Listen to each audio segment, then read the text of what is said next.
John Brown was born on May 9th, 1800.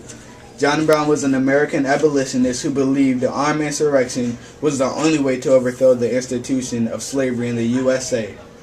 He was a veteran of the War of 1812, lodged with a man who owned a boy slave. Brown was treated well, but the slave was beaten before his eyes with an iron shovel. Their memory will forever haunt John Brown. November 7th, when a man who wrote anti-slavery newspapers named Elijah Lovejoy, who was shot and killed by a pro-slavery mob. During his memorial service, John Brown stood and made a vow to end slavery.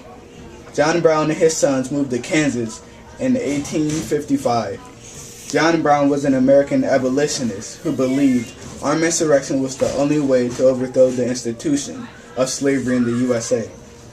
Brown commanded forces at the Battle of Blackjack and the Battle of Assawatomie. Brown's followers killed 5 slaves, supporters at Pottawatomie. In 1859, Brown led an unsuccessful raid on the Federal Army at Harper's Ferry that ended with the multiracial groups captured. Brown's trial resulted in his conviction and a sentence of death by hanging Brown's attempt in 1859. To start a liberation movement among enslaved African Americans. And Harper's Ferry, Virginia, electrified the nation. He was tried of treason against the Commonwealth of Virginia, the murder of 5 men and inciting a slave or insurrection. He was found guilty on all counts and was hanged. Southerners alleged that he was the tip of the abolitionist iceberg, represented the wishes of the Republican Party to the end of slavery.